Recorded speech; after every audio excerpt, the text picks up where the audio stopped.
Supercross de Maastricht, 5e épreuve des Masters. Regardez bien cette grille de départ, il manque quelqu'un. Et oui, le numéro 1, Jean-Michel Bayle, est absent. Il s'est blessé la veille à l'entraînement. Après une chute, il a reçu la moto sur le dos et s'est déplacé le bassin.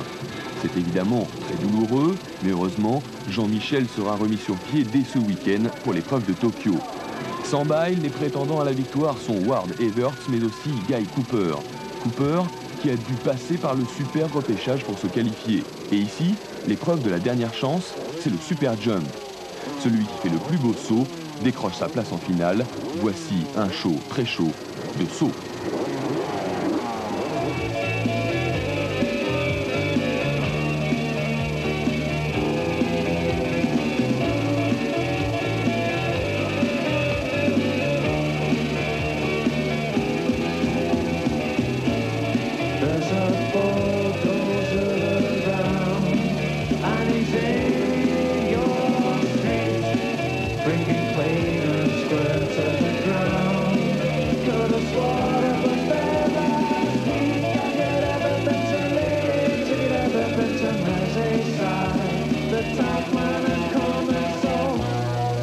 Cooper, grâce à ce dernier saut, se qualifie donc pour la finale, mais c'est l'Américain Dean Matson qui prend le meilleur départ, suivi par Schmidt, Everts et Ward. Mais 6 tours plus tard, Everts numéro 5 et Matson numéro 17 ont fait le trou sur leur poursuivant. Everts passe en tête, Matson résiste à peine, il sait qu'il est moins rapide que le jeune Belge. Stefan Everts remporte donc cette première finale de Maastricht et confirme que même en l'absence de Bayle, les Américains ne sont pas forcément les plus forts.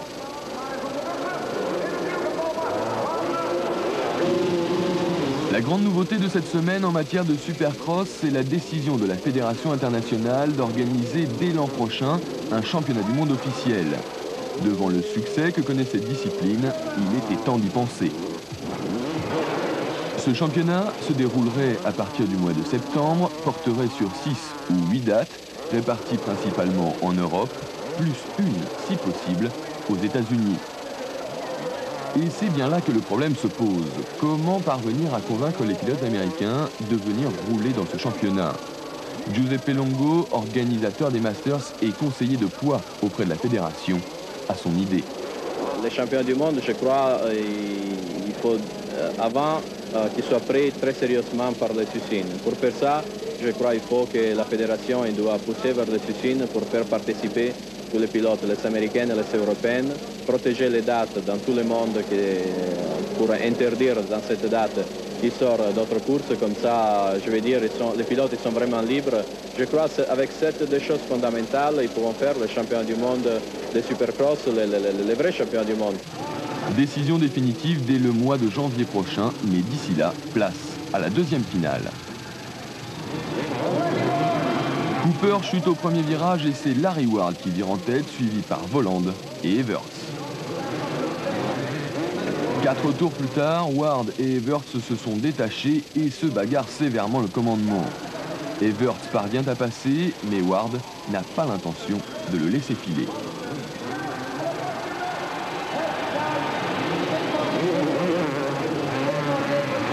Pendant 2 tours, il ne se quitte pas de plus de quelques mètres. Ward se rapproche encore et devient de plus en plus menaçant, tellement menaçant que l'accrochage est inévitable.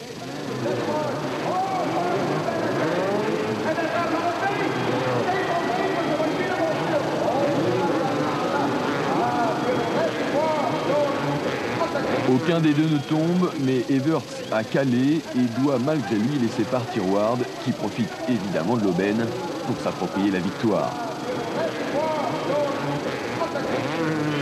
Après être reparti, Stefan Everts termine la course quelques mètres seulement derrière Larry Ward.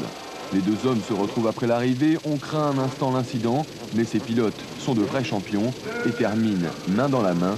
Bel exemple de fair play.